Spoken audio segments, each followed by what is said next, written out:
Hey everybody, welcome to BrickVault. My name's Jack, and today is another LEGO Top 10 Creations of the Week. This is our weekly Sunday episode, and I basically just show off and talk about some of the coolest things that I saw created out of LEGO in the past 7 days. And as always, just before we start, I encourage you guys to stick around for the end of the episode where you guys, the viewers, submit your creations and I show them off at the very end. If you want to submit a LEGO creation to us, check out the link in the video description below for the proper email. And without further ado, let's get right into it with number 10. This is simply labeled Hovercar by Janbendict. This car is built in a way how perhaps people in the 1950s imagined the future might look like. The front grille has a pretty distinctive shape, and you might even be able to guess this thing is a Cadillac or something. And the single glass dome top piece is actually a concept car design from the 1950s. That I do know. I don't believe or know of this builder being inspired by that particular design, but it definitely gives off a great sort of saucer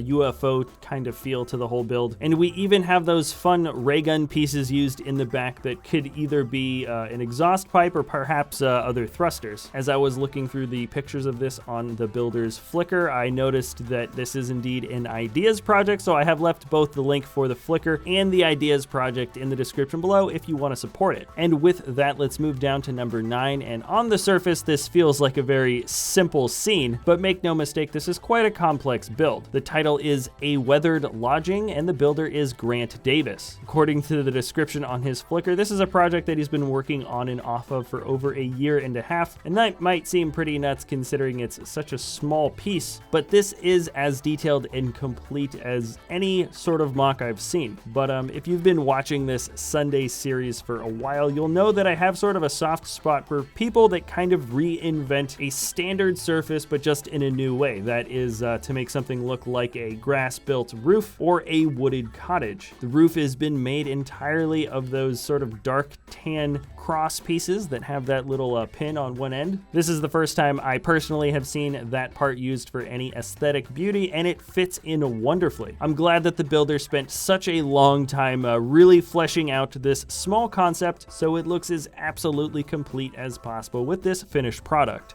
All right, moving on to number 8. This is a build by Guy Smiley, and it's called Zombie Trasher. Here is a custom design for a dump truck, which has then been subsequently transformed into a sort of defense and transportation vehicle after the zombocalypse has struck. I think perhaps this is a pretty logical choice of vehicle considering the circumstances, and the minifigures that have taken control of it are using it to their best of their abilities. Jumping on down to number 6. This build has a hyphenated title. It is Mazinger Z or Hover Pilder. What I do know is that the name of the builder is MiniGray, and this is another hover vehicle that I just absolutely love. And at a certain angle, this somewhat reminds me of what maybe an Imperial shuttle might look like, but instead of those just being gliding wings at the bottom, those posable arms are in fact hovering fans. Given the different pictures we have of this build, ultimately I just think the shape of this fun little sci-fi vehicle really works well. The body is quite rounded, as well as the frames that go around the fans, and of course the windshield piece that's used for the cockpit. Everything here has been smoothed over quite nice, with the single exception of that fin on the top that's got that fun sort of tilted forward look. Below, by the way, is a link to the builder's Flickr page where you can see a lot of fun sci-fi vehicles and some great motorcycle builds. And if I haven't said it before, there are links to all of the different builds in the video description below if you want to check out any of the stuff I am talking about.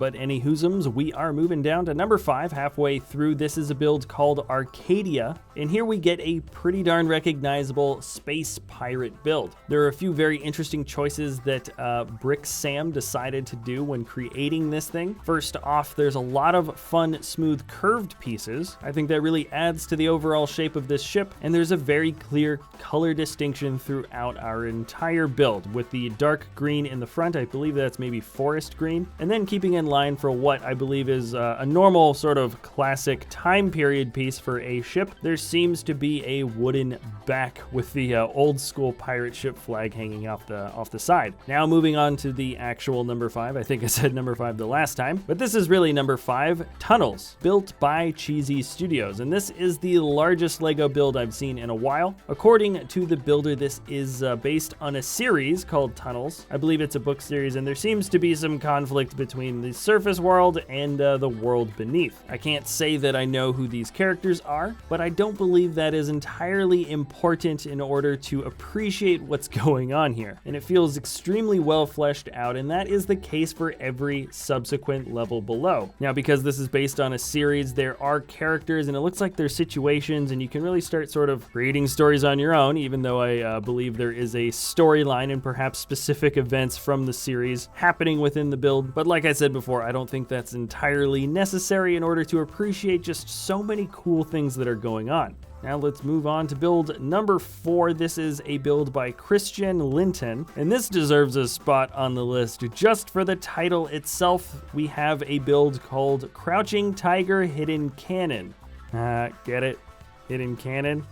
Anyways, I thought it was funny, and I don't believe this build was made just for the pun. When you check out Christian's other works, he builds almost exclusively in white, which is something that you often see with architecture design, which this builder is definitely very, very familiar with. But more recently, we have seen more figures coming from this guy, including humanoid figures and robotic figures, and now we've got something that kind of fits in with the organic and the robotic with this sort of beast machine, if you will. The creature is very explicitly robotic in form, with a lot of sort of harsh angles sticking out at certain points, and only a small portion of this thing has actually been rounded out in any single spot. It looks very organic in terms of the way it is posed. The stance seems to hold quite a lot of energy, like this thing was indeed alive. And oh yeah, did I mention that there's a light brick on the inside and that the eyes glow green? Yeah, that's pretty cool. All right, moving down to the top 3. This build here by Klijn is called Liebherr LTM1090. I know there's a huge number of Lego builders that focus purely on sort of the hyper accurate machines that we get from construction and transportation, like big moving trucks, and of course trains. There's basically an endless amount of Lego builders and MOCs you can find for that stuff. And here we're falling within a similar line, but really, I mean, looking over all of these pictures as you kind of pour through the details, it becomes impossible to ignore just how immaculate and well designed this build is. It's absolutely massive. I haven't checked in with anybody, but I'm sure the dimensions are just spot on in terms of scale. And here is the entire build folded all the way open. Our builder worked on this thing for 3.5 years, just to give you an idea of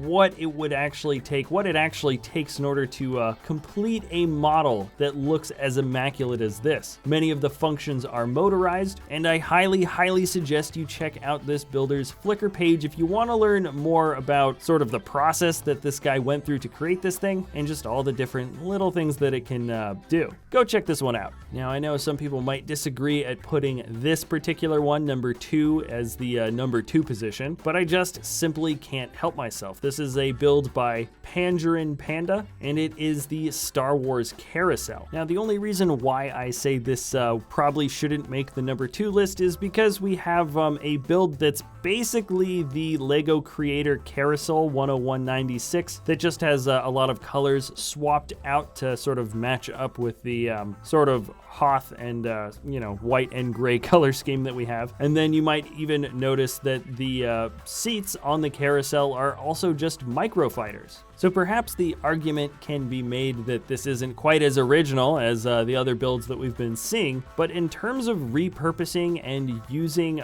pre-existing Lego builds and creating something entirely unique out of that, I can't find another version of a modified set of Lego sets with a concept quite as cool and quite as well thought out as this one. Also, if you go to the builder's Flickr, he's got a video of this thing spinning around. Of course, it's motorized, and that just makes it all the more cool. Now, here is number 1, the builds that, well, everybody knows is gonna be number 1 because it's part of the thumbnail. But anyways, this is Fountain of Blood in the Shape of a Girl by Tkachev. I think I featured this builder the last time I did custom MOC news, and perhaps it's because right now I feel like he is one of the best builders that has seemed to master the human form. When I see a build like this, I always like to guess as to how something like this sort of came about. Perhaps a lot of the parts that the builder wanted to use to create a female figure atmosphere ended up being red, and so much so to the point where the builder maybe just decided to make the entire figure red, and then worked with that concept to try to create an atmosphere or shape from there. It's not entirely sure. Maybe this is even based on a fantasy series that I know nothing about, but either way, it's one of the more compelling images I've seen made from a Lego set in quite a while. And I believe we've come to the very end of the MOCs, so it is time to show off the fan MOCs. Everything you guys submitted to me from the last week, check out the video description below for the proper email. All right, here are the fan MOCs.